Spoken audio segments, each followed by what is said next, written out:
Y hoy en nuestro segmento Peruanos Creadores nos acompaña Luis Pacora, periodista y gestor cultural peruano, productor de interesantes muestras artísticas sobre música y autor del libro Sabor Peruano, Travesías Musicales. Muchas gracias, Luis, por concedernos esta entrevista y estar conectados con nosotros. Estamos muy felices de presentar tu obra a nuestra audiencia y dar a conocer tu trabajo como creador cultural. Bienvenido. Gracias, Sandra. Un placer estar aquí con usted.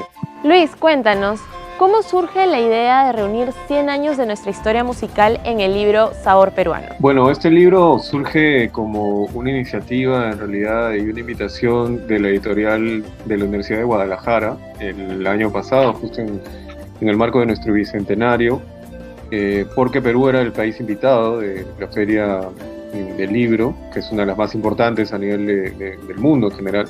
Surgió tanto a mi colega Enrique Blanc como a mí, pues, esta idea de proponer un libro, ¿no?, que pudiera, pues, acercar un poco la historia de la música peruana al público mexicano, sobre todo porque también Enrique me hablaba de que, pues, el público mexicano desconoce muchísimo la historia de la música peruana en general. Hay mucho desconocimiento acerca de eso. Y en ese proceso, pues, yo también me fui dando cuenta de que lo mismo pasa, lamentablemente, incluso en nuestro propio país.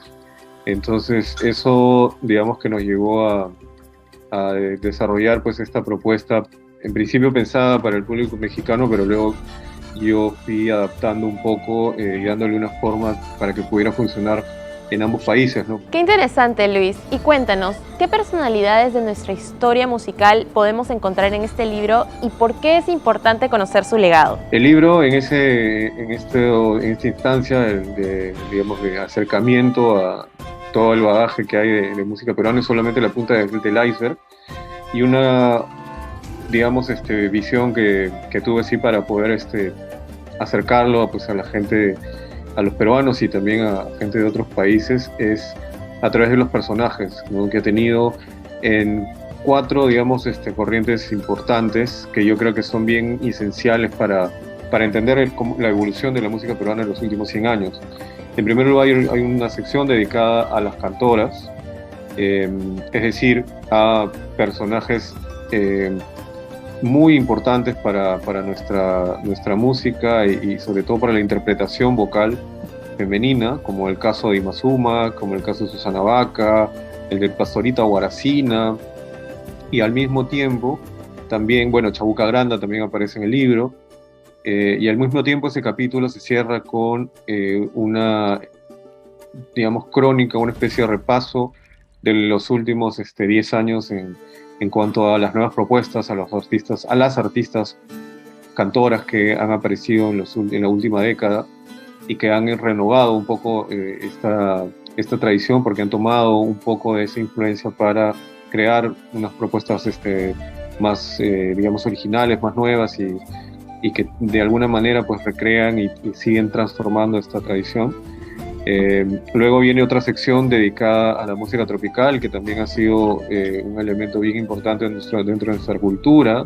Entonces, en ese camino, pues, están personajes como Los Destellos, como Chacalón, como el Perito Linares, y también Nova Lima, ¿no?, es un proyecto mucho más nuevo.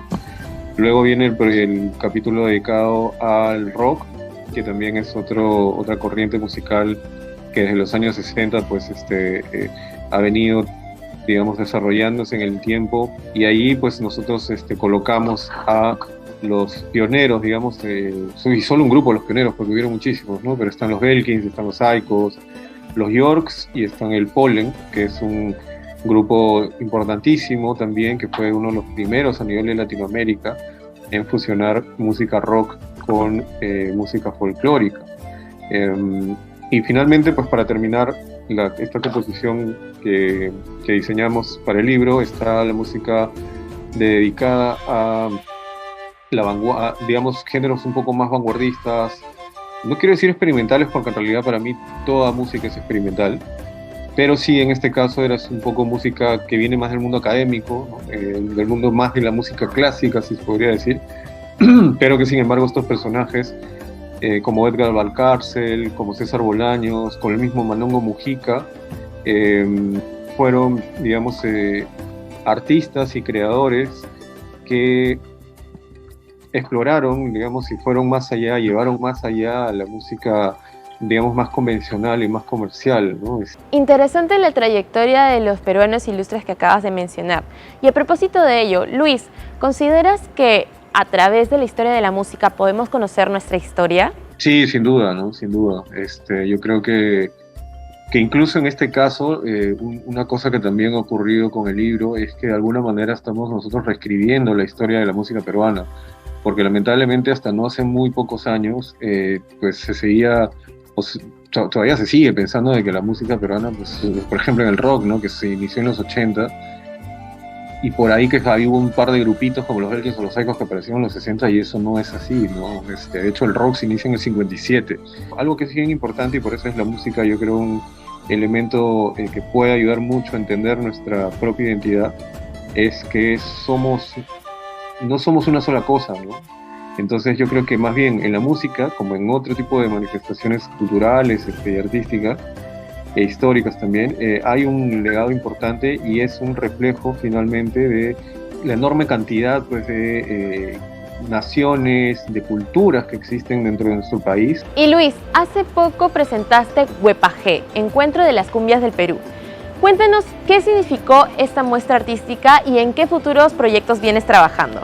Sí, bueno, Huepajé sí ha sido un proyecto muy interesante, muy enriquecedor.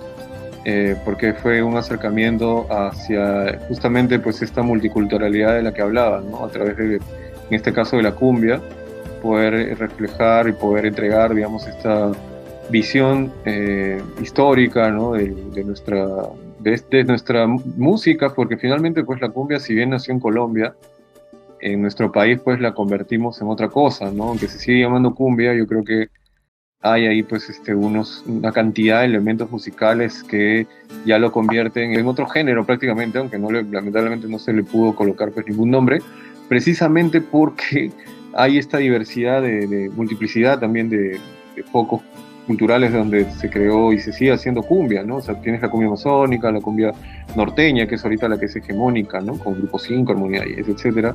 La cumbia andina del Valle del Mantaro, la cumbia andina de Juliaca, por ejemplo, de toda la zona del altiplano, y la cumbia que se hizo acá en Lima, que yo veo en dos vertientes, ¿no? Tanto la guitarrera, que es la que viene de los destellos, como la andina que se hace aquí en Lima, que es finalmente la que se termina llamando chicha.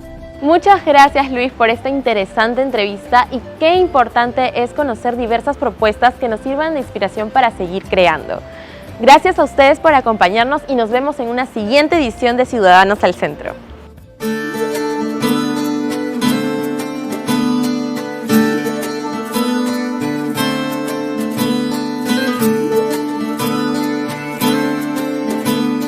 Ciudadanas y ciudadanos al centro. Indecopi. Siempre con el pueblo. Gobierno del Perú. Bicentenario del Perú 2024.